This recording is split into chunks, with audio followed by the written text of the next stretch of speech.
నమస్తే, welcome to #you. నేను మీ రాజేష్. దేశమంతా ప్రస్తుతం బీహార్ ఎన్నికల వైపు చూస్తుంది. అంటే ఇక్కడ బీహార్లో మహాగఠబంధన్ వర్సెస్ ఎన్డీఏ చాలా సీరియస్ ఫైట్ నడుస్తుంది. ఇటువంటి క్రమంలో ఒకవైపు అక్కడ ఇప్పటికే సర్వేలన్నీ కూడా కొంత అంటే చాలా టైట్ ఫైట్, మార్జినల్గా కొంత మహాగఠబంధన్ వైపు ఉండే అవకాశాలు ఉన్నట్టుగా సర్వేలు వస్తున్నటువంటి క్రమంలో ఇప్పుడు అక్కడ ఖచ్చితంగా ఒక game BJP big game play చేస్తుంది బీహార్లో. ఈ క్రమంలో ఒకవైపు బీహార్ ఉండగానే వాళ్ళు అప్పుడే నెక్స్ట్ గుజరాత్ మీద కూడా కొంత ఫోకస్డ్గా ప్లాన్ చేస్తున్నట్టు కనిపిస్తుంది. అంటే గుజరాత్ వాస్తవానికి కూడా అక్కడ కమల దళానికి ఒక అడ్డాగా చెప్పుకోవచ్చు. అంటే వాళ్ళకు సొంత గడ్డ.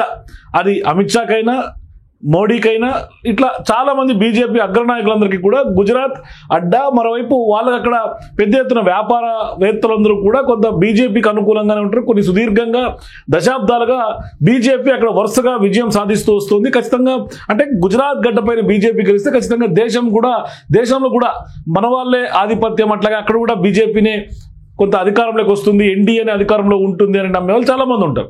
అయితే ఇప్పుడు ప్రధానంగా గుజరాత్లో కొంత బీజేపీ మళ్ళీ అధికారంలో వచ్చేది ఇప్పటి నుంచే కొంత ప్రణాళికలు రచిస్తున్నట్టుగా కనిపిస్తోంది. తాజాగా అందులో భాగంగానే ఈ మధ్యకాలంలో క్యాబినెట్ పునర్వ్యవస్థీకరణ కూడా జరిగింది. సో ఇప్పుడు ఒకసారి క్యాబినెట్ పునర్వ్యవస్థీకరణ కనుక ఒకసారి మనం క్లోజ్డ్గా మానిటరింగ్ చేసి అనాలిసిస్ చేస్తే ఖచ్చితంగా దాని వెనకాల బీజేపీ భారీ వ్యూహం ఉన్నట్టుగానే కనిపిస్తుంది. ఇప్పుడు అదే చర్చ జరుగుతోంది దేశవ్యాప్త రాజకీయాల్లో కూడా. అంటే గుజరాత్ రాజకీయ వేదిక పైన కొంత అనూహ్యమైనటువంటి పరిణామంగానే దీన్ని చెప్పుకోవాలి.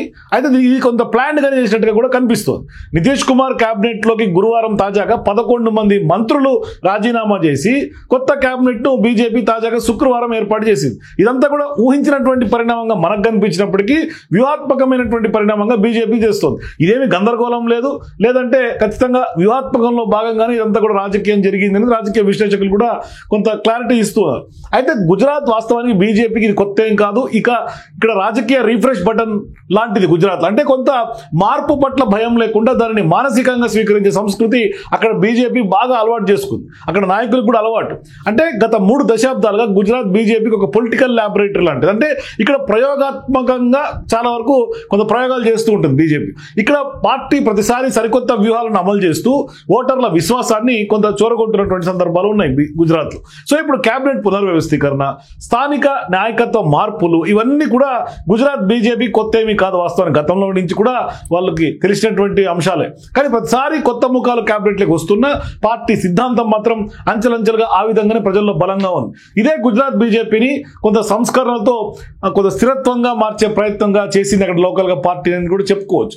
మరి గుజరాత్లో బీజేపీ ఈ స్థాయిలో కొంత స్థిరంగా సాధించడం పట్ల కూడా వెనుక కీలకమైనటువంటి సూత్రధారులు ఉన్నారు. ప్రధాని నరేంద్ర మోదీ విజన్ కానీ, కేంద్ర మంత్రి అమిత్ షా ఆర్గనైజేషనల్ డిసిప్లిన్ కానీ ఇవే ఖచ్చితంగా బీజేపీని ఆ దిశగా రాణిస్తున్నాయని చెప్పుకోవచ్చు. సో ఇప్పుడు ఇవే పార్టీని ఖచ్చితంగా గుజరాత్లో కూడా నెంబర్ 1గా నిలిపాయని స్పష్టంగా చెప్పుకోవచ్చు. అంటే అందరూ కూడా గుజరాత్ వైపు చూసేలా కూడా వీళ్ళ ద్వయం ఆ విధంగా పనిచేసింది బీజేపీ. అంటే మోదీ రాజకీయ తత్వం ప్రజలతో అనుసంధానం చేస్తే ఖచ్చితంగా అమిత్ షా యంత్రాంగాన్ని సరైనటువంటి పద్ధతిలో పనిచేసేలా చేయడమే కాదు, ప్రతి నిర్ణయాన్ని కూడా నియంత్రిత పద్ధతుల్లో అమలు అయ్యేలా కూడా వీళ్ళ ప్లానింగ్ కానీ ఎగ్జిక్యూషన్ కానీ ఉంటూ ఉంటుంది. సో ఇప్పుడు చాలా వరకు పార్టీల్లో మార్పు అంటే అంతర్గతంగా అసంతృప్తిగానో లేకుంటే విభేదాలుగానో ఇటువంటి కారణాలు ఉండొచ్చు. కానీ గుజరాత్ బీజేపీ మార్పును ఒక శక్తిగా మార్చుకుంటూ ఉంది. అంటే వారు పక్కన పెట్టే నాయకులకు గౌరవం ఇవ్వడమే కాదు, మార్పు వాస్తవానికి దేనికి అనేది అర్థమయ్యేలా చెప్పి యువ రక్తాన్ని అవకాశం ఇస్తూ వస్తూ ఉన్నారు. అంటే ఖచ్చితంగా ఇది కొత్త ప్రయోగం లాంటిది రాజకీయాల్లో. ఇలా నాయకులు ప్రతిసారి మారుతున్నా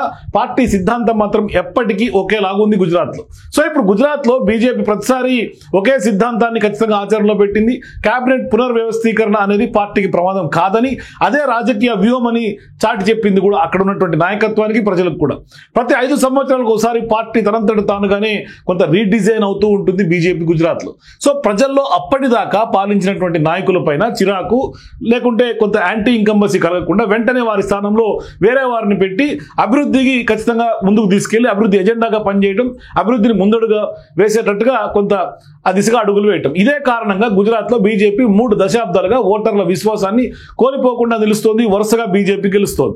సో ఇప్పుడు తాజాగా క్యాబినెట్ పునర్వ్యవస్థీకరణ కూడా అందులో భాగంగా వ్యూహాత్మకంగానే ఖచ్చితంగా మళ్ళీ రానున్నటువంటి గుజరాత్ ఎన్నికల్లో భాగంగా ఖచ్చితంగా బీజేపీ మళ్ళీ అవకాశం రావాలి. ఎటువంటి ప్రతిపక్ష పార్టీలకు తిష్ట వేసే అవకాశం ఇవ్వకుండా, వాళ్ళకి ఛాన్స్ ఇవ్వకుండా, అంటే ఇతరుల ఆరోపణలు చేయడం లేకుంటే ప్రజల్లో కొంత వ్యతిరేకత ఆ పార్టీ నాయకత్వం మీద పెరగకుండా ముందు జాగ్రత్తగానే వీళ్ళనే క్యాబినెట్ పునర్వ్యవస్థీకరణ చేయడం కొంత అది ఒక రకంగా పాజిటివ్ సంకేతం ఇవ్వడం కూడా కొంత కనిపిస్తుంది బీజేపీలో. సో అట్లా అందులో భాగంగానే స్పష్టమైనటువంటి పొలిటికల్ ప్లాన్లో భాగంగానే గుజరాత్లో క్యాబినెట్ పునర్వ్యవస్థీకరణ జరిగినట్టుగా అర్థమవుతోంది. అందుకనే ఇప్పుడు ఖచ్చితంగా గుజరాత్లో మళ్ళీ బీజేపీ గెలవాలన్న ఒక ఎజెండా ఇప్పటి నుంచే కొంత కనిపిస్తోంది. ఆ దిశగానే అమలుకు ప్లాన్ చేస్తోంది బీజేపీ. ఖచ్చితంగా ఇంకా రానున్నటువంటి రోజుల్లో బీజేపీ అంతర్గతంగా పార్టీ పరంగా కానీ లేదంటే కనుక ప్రభుత్వ పరంగా అభివృద్ధి దిశలో కానీ చాలా వరకు కొంత కీలకమైనటువంటి అడుగులు భవిష్యత్తులో పడే అవకాశాలు ఉన్నాయి. మొత్తం మీద బీహార్ తర్వాత నెక్స్ట్ బీజేపీ ఫోకస్ గుజరాత్ మీద కనిపిస్తోంది.